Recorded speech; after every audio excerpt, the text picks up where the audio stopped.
منیب صاحب، آپ senior journalist ہیں. دنیا میں امن کس طرح ہو سکتا ہے اور جنگیں کس طرح رک سکتی ہیں؟ دیکھیے بڑا برننگ سوال ہے، کیونکہ ہم ایک ایسی دنیا میں رہ رہے ہیں جو بہت پیچیدہ ہے اور جس میں 5 بڑی طاقتیں ہیں، اور یہ پانچوں بڑی طاقتیں نہ صرف ایٹمی طاقتیں ہیں بلکہ یہ ویٹو پاور بھی رکھتی ہیں.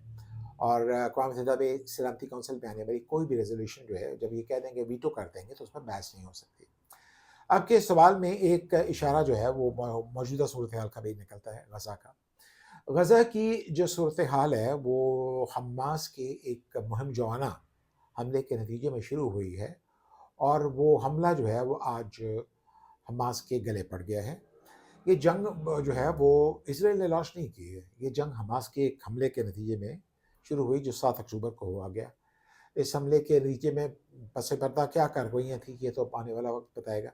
لیکن آپ نے یہ جو جنگ کی بات کی، آج حالت یہ ہے کہ اسرائیل 7 ملکوں کو مار رہا ہے. اسرائیل کو لوگوں کو یہاں علم نہیں ہے، از اے ہیوج ملٹری مائٹ، ایک بڑی فوجی طاقت ہے جو مشرق وسطیٰ کی سب سے زیادہ عسکری لحاظ سے state of the art power ہے.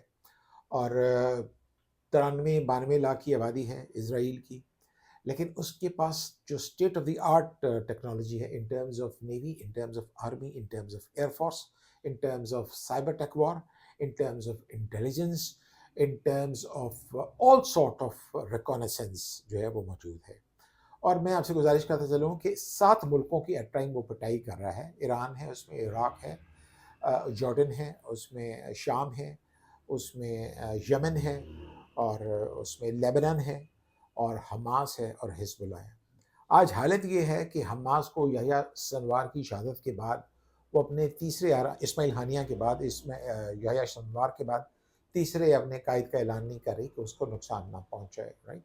آپ نے جنگ کے خاتمے کی بات کی. دیکھیے جنگ اسی وقت خاتمہ ہو سکتا ہے کہ اگر اسرائیل اس بات کا اعلان کرے کہ وہ سیز فائر کرنے کو تیار ہے. کسی نہ کسی بڑی طاقت کو آگے آنا چاہیے، چائنا کو اسٹیپ ان کرنا چاہیے کہ بھئی یہ معاملہ ختم ہونا چاہیے. 3.25 سال تک جنگ جو ہے، آج اسرائیل نے بھی اپنی تاریخ میں آج تک اتنی بڑی جنگ نہیں لڑی. تقریباً 14 مہینے ہو گئے ہیں یہ جنگ جو ہے وہ اسرائیل نے بھی آج تک جنگ نہیں لڑی. اسرائیل نے کبھی ہفتہ 10 دن 15 دن سے زیادہ کوئی جنگ نہیں لڑی، بلکہ جو میرے پاس فگر ہے وہ 2000 جو فوجی ہیں وہ اسرائیل کے اب تک جو ہے وہ مارے جا چکے ہیں اس جنگ میں جو 7 اکتوبر 2023 سے شروع ہوئی تھی. تو اسرائیل کو بھی سوچنا چاہیے کہ $59 بلین کا نقصان ہے وہ جو کہ اسرائیل حکومت نے ابھی تک دیا ہے. اس میں سمجھتا ہوں 48 67 73 اور 82 سے لے کر اب تک اسرائیل نے جتنی جنگیں لڑی، تمام جنگوں میں اب تک اسرائیل کو وہ نقصان نہیں ہوا کہ جو اسرائیل کا اب تک ہو چکا ہے. اب دیکھنا یہ ہے کہ جو پیس نیگوسیشنز ہے وہ کس پوائنٹ آف ویو پہ ہوتی ہے.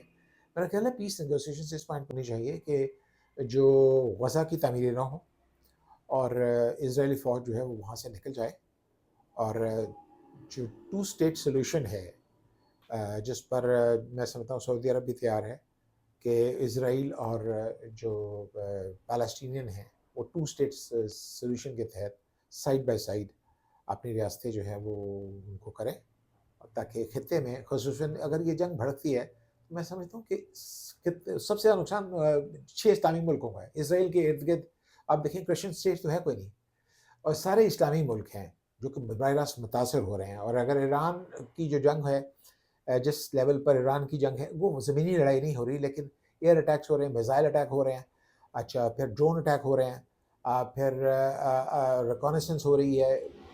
لیکن اس کے باوجود میں سمجھتا ہوں کہ ایران کا اب تک خاصا نقصان ہوا ہے، اور اس جنگ کو بند ہونا چاہیے، تاکہ اگر یہ جنگ بند نہیں ہوتی تو یہ پھر جو مڈل ایسٹ ہے وہ تباہی کے کنارے جو ہے وہ پہنچ جائے گا، جو کہ خود مشرق وسطیٰ اور اسرائیل کے مفاد میں نہیں. اچھا، یو این او کے تحت جو ایگریمنٹ ہوا اس کو وائلیٹ کیا گیا فلسطین کی طرف سے، مسلم ممالک کی طرف سے. آپ کیا سمجھتے ہیں کہ اس وقت اسرائیل یا یہودی اگر جنگ کو وائنڈ اپ بھی کرنا چاہیں، آپ توقع کرتے ہیں کہ حماس کی طرف سے، حزب اللہ کی طرف سے، یا کسی دوسرے ملک کی طرف سے اسرائیل پہ دوبارہ حملہ نہیں کیا جائے گا؟ دیکھیں آپ نے بڑی مشکل بات کی ہے. مصیبت یہ ہے کہ اسرائیل کی جو گراؤنڈ انٹیلیجنس ہے وہ ہر جگہ ہے، سارے خطے میں ہر جگہ انٹیلیجنس ہے، ہیومن انٹیلیجنس ہے، گراؤنڈ انٹیلیجنس ہے. پھر اس کے علاوہ ان کا جو سیٹلائٹ سسٹم ہے، پھر اس کے علاوہ ان کا جو مطلب اسرائیل پہ حملہ کرنا آسان نہیں ہے. آپ میزائل اٹیک کریں گے، ان کے پاس 3 قسم کے سسٹم ہیں، اینٹی میزائل سسٹمس. وہ کہیں نہ کہیں آپ کو جو ہے وہ انٹرسیپٹ کر لیں گے. مثلا جارڈن ہے، وہ ان کا پرانا علائی ہے. ایجپٹ ہے، وہ ان کا پرانا علائی ہے. اور ایجپٹ آپ دیکھیں گے اس نے رفح کا بارڈر کلوز کیا ہوا ہے پچھلے کوئی 13-14 مہینے سے، اور کوئی ہیومینٹیرین ایڈ جو ہے وہ وزا رفح کراسنگ سے نہیں جا رہی. میں سمجھتا ہوں کہ ایجپٹ کو اس بارے میں پالیسی جو ہے اپنی سافٹ کرنی چاہیے، اور ہیومینٹیرین گراؤنڈز پہ، میڈیکل گراؤنڈز پہ رفح کا بارڈر جو ہے وہ کھولنا چاہیے، تاکہ جو لوگ زخمی ہیں یا جو لوگ ریہیبلیٹیشن چاہتے ہیں ان کے لیے کوئی بریدنگ سپیس جو ہے وہ ملے. اور اب تو سردیاں آ گئی ہیں، اس وقت خطے میں خاصی سردی ہے، ہوگی اس وقت. تو اس کو مد نظر رکھتے ہوئے سیز فائر ہونا چاہیے، اور سیز فائر کی موڈیلٹیز جو ہے وہ طے کرنی چاہیے. کسی بڑی طاقت کو آگے آنا چاہیے. ٹرمپ، مجھے امید ہے کہ جلد ہی ولادیمیر پوٹن سے اس بارے میں ملاقات کریں گے، اور وہ ڈیفینیٹلی اس بارے میں کچھ نہ کچھ جو ہے وہ جو بائیڈن کی پالیسی ہٹ کر کوئی لائن لیں گے. تھوڑا سا ہمیں انتظار کرنا چاہیے کہ ٹرمپ آتے ہیں تو وہ کیا کرتے ہیں. منیب صاحب، کیا آپ نہیں سمجھتے کہ اس وقت سب سے بڑا سوال یہ ہے کہ حزب اللہ یا حماس کو کس طرح اگریسو ایکٹیویزم سے روکا جائے؟ دیکھیے، جو ہاکش ایلیمنٹس تھے وہ تو حزب اللہ اور حماس کی وجہ سے اب نہیں ہیں، وہ سارے اس جنگ میں کام آ گئے ہیں. لیکن آپ دیکھیے نا کہ میں نے ابھی آپ سے گزارش کی کہ یحییٰ سنوار کی شہادت کے بعد ابھی تک انہوں نے کوئی تیسرے سربراہ کا اعلان نہیں کیا. تو جس وقت ایک لیڈرشپ جنگ میں ماری جاتی ہے تو اس کی جگہ جو ریپلیس کرنے کے لیے آتی ہے لیڈرشپ، وہ پھر بہت سوچ سمجھ کے بات کرتی ہے. تو اسرائیل کا کلیم یہ ہے کہ انہوں نے 70 to 80% حماس جو ہے وہ ختم کر دی ہے.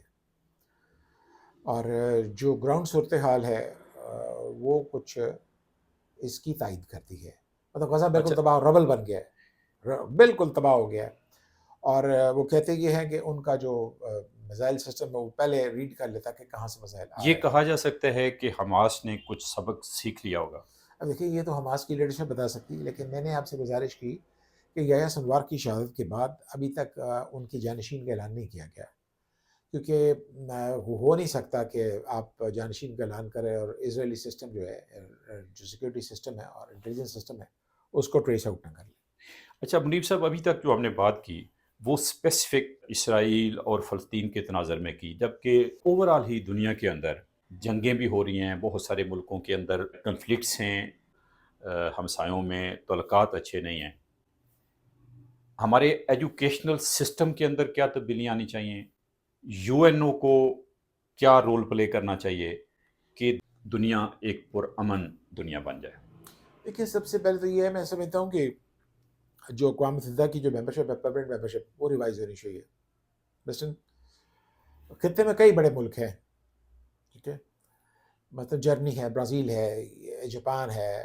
یہ کہ لوگ کہتے ہیں کہ ان کو پرماننٹ ممبر بنایا جائے، اور یہ کسی حد تک ڈیزرو بھی کرتے ہیں. انڈیا کا بھی ایک کلیم ہے، لیکن انڈیا کے چائنا کے ساتھ جو ڈسپیوٹس ہیں، انڈیا کے پاکستان کے ساتھ بڑے سیریس ڈسپیوٹس ہیں، حتیٰ کہ انڈیا کے سری لنکا کے ساتھ بھی ملٹیپل پرابلمس جو ہے وہ چل رہے ہیں.